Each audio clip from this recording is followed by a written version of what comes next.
Hey guys, this is Perry from Rockville. Today I'm going to teach you how to set up your RPM109 powered mixer. This mixer is perfect for live performances, band rehearsals, karaoke, houses of worship, conferences, playing music for parties, and much more. So let's dive in. As you can see, you'll get the mixer itself and the included power cable.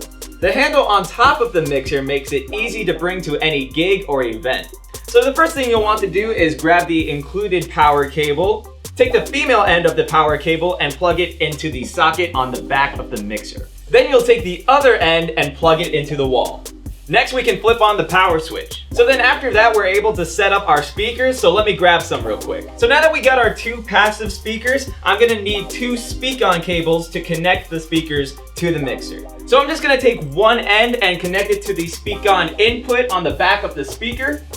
Then I'll take the other end of the speak-on cable and connect it to the speak-on outputs on the back of the mixer. Make sure while you're doing this to leave the main levels on the mixer all the way down just to avoid any unwanted noise. The RPM109 has 8 mono XLR inputs for microphone use. Let me show you how to set one up right now. So first we'll need an XLR cable and a microphone. We'll take the male end of the XLR cable and put it into the XLR input of any channel. For today, I'm gonna use channel 1. Then we'll take the other end of the XLR cable and plug that into the microphone. Since we started off with the main levels all the way down, we'll turn those up first. Then we'll raise the level knob of our channel here. Then in order to hear our levels through these two speakers, we'll wanna make sure this switch under the power amp is flipped to main left and main right. And if I turn my microphone on, you'll hear me coming out of both speakers. Now for this demo, I'm using a dynamic mic, but we can also use a condenser mic with the mixer. You'll just want to be sure to press the phantom power button on to give power to the condenser mic.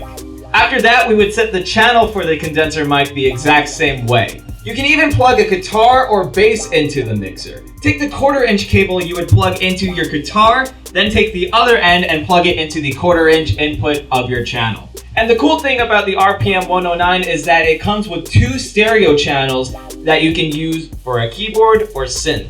All you'll need to do is take 2 1/4-inch cables, plug them into the output of your keyboard or synth, then take the other end and plug them into the inputs of your stereo channel. Then you'll want to raise the level of your channel, then raise the level of your keyboard or synth, and then you'll hear it coming out of the speakers. So now that we got sound coming out of the speakers, let me show you what we can do with each channel on our mixer. You'll see that each channel is built with a 3-band EQ, which will be these top 3 blue knobs here.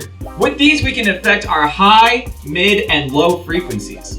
So we can use this top knob here to control our high frequencies and give it more or less clarity. So for example, if I lower the knob, you'll hear that my voice becomes a little more muddy.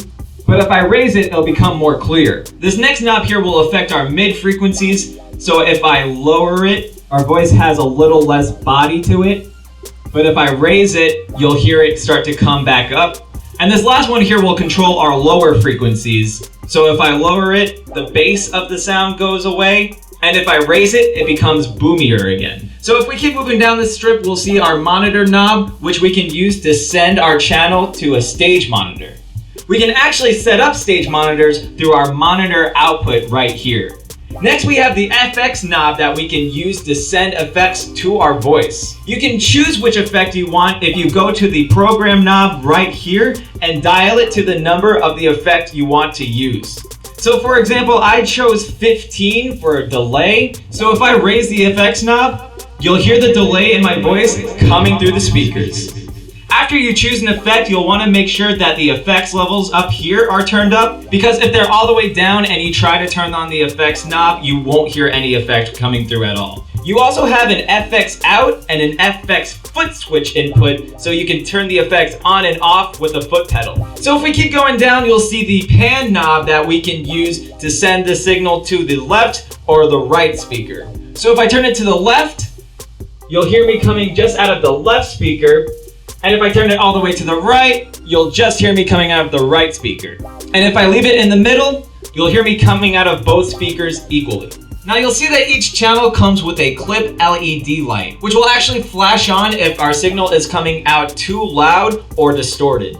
We can fix this by lowering the level of our channel. However, we can also use the pad button on our channel to lower the volume coming in. So just as an example, if I feel like I'm coming in a bit too loud, I can press this pad button and adjust my level from there just to give me a little more control of the volume coming out. So if I actually want even more control of my EQ, I can go to the 7-band graphic EQ here to control the EQ of my overall mix. So this last channel here actually controls our Bluetooth or aux inputs. So we actually have a couple of ways of inputting an aux device through this channel. We can use the 1/4-inch left and right inputs here, or we could also use the left and right RCA inputs here. So if you're using an aux device, you'll want to just make sure that the button is pushed out, because if the button is pushed in, we're actually using the Bluetooth module here. So it's really important that if you want to use the Bluetooth, that the button is pushed in, otherwise you won't be hearing that coming out of the speakers.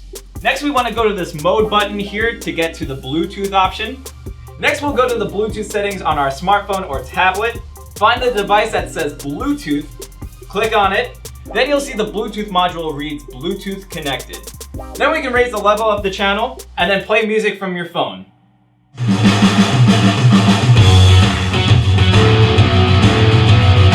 Okay, cool, that sounded great. So now if we actually wanted to expand our setup, we have these 2 1/4-inch line outputs here. Now these are actually different than our outputs on the back because these are not powered outputs. So we can use this to send signal to a powered speaker, another powered mixer, a subwoofer, or anything else your setup might need. We also actually have this bridge output on the back here. This output combines the power of the left and right channel together so that we can use it for a very loud speaker. So I hope this showed you guys how easy it is to set up your RPM 109. But of course, if you have any questions, feel free to reach out to our customer support team through phone or email. As always, guys, I'm Perry from Rockville, and I'll see you guys next time.